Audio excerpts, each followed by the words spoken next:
We all have dreams, right? Big ones, small ones. But what's the secret sauce that separates the dreams we actually achieve from the ones that just fade away?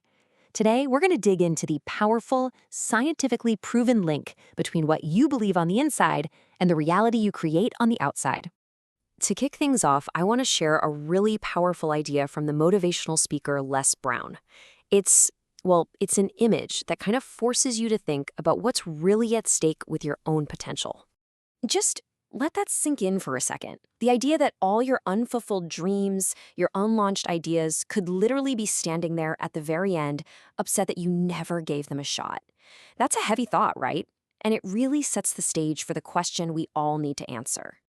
Les Brown really pushes us on this. What if you get to the end of your life and you realize you played it way too safe, that you were meant for so much more, but you never stepped up and actually went for it? This isn't just about avoiding regret, it's about creating a sense of urgency right now. Okay, so how do we avoid that nightmare scenario? How do we make sure our dreams actually live? Well, the answer isn't just about getting motivated. It's actually rooted in psychology. Let's take a look at the science behind what it really means to be the master of your own destiny. All right, so this brings us to a really key concept. It's called locus of control. Now, I know, it sounds a little academic, but stick with me, because this might be one of the most fundamental principles that decides where our lives go. Put really simply, it all boils down to one question. Who's in charge? Do you believe you're the one steering the ship, shaping your own future? Or do you feel like you're just a passenger getting tossed around by things like luck, fate, or other people? And where this gets really interesting is when you look at the two sides of the coin here, an internal versus an external locus of control. And these aren't just little personality quirks, okay? They are deep-seated mindsets that influence pretty much everything you do. And you can see the difference so clearly right here.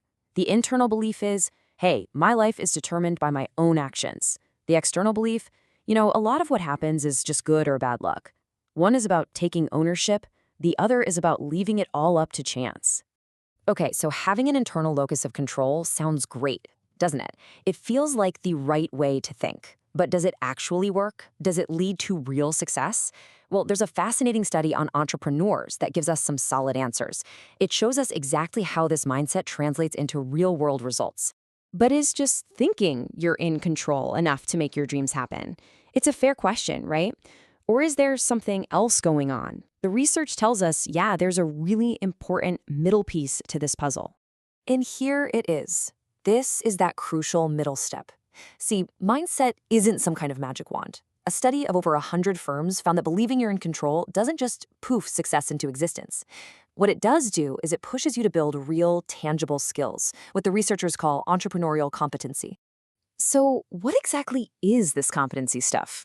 Well, it's the hands-on, practical part. The study breaks it down into 4 key skills that you can actually build. First, there's relational skills, building networks, earning trust. Then innovative skills, seeing old problems in totally new ways. You've got analytical skills, balancing those big ideas with the actual risk. And finally, opportunity-seeking skills, figuring out what people really want.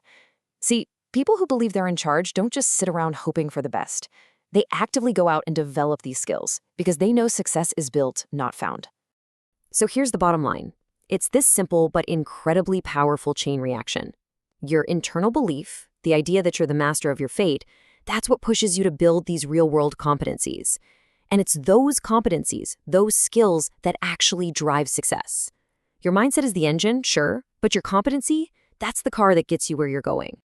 And look, the numbers don't lie. The data here is crystal clear.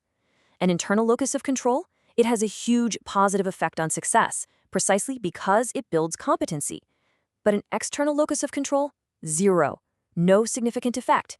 Just believing that luck or fate is in charge, it simply doesn't give you the tools you need to succeed. All right, so we started this whole thing with a really emotional, powerful idea about not letting your dreams die. Then we dove into the hard science of mindset.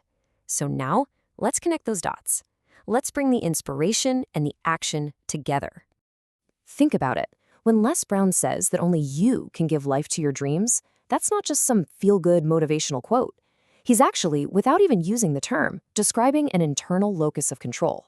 He's challenging you to stop thinking that your life is controlled by outside forces and to start embracing your own power to make things happen. And that's what it all comes down to, right? Live full, die empty. To live full means you're out there building those skills, those competencies, to bring your ideas to life. And to die empty, that means you've used up every bit of talent, you've tried every dream.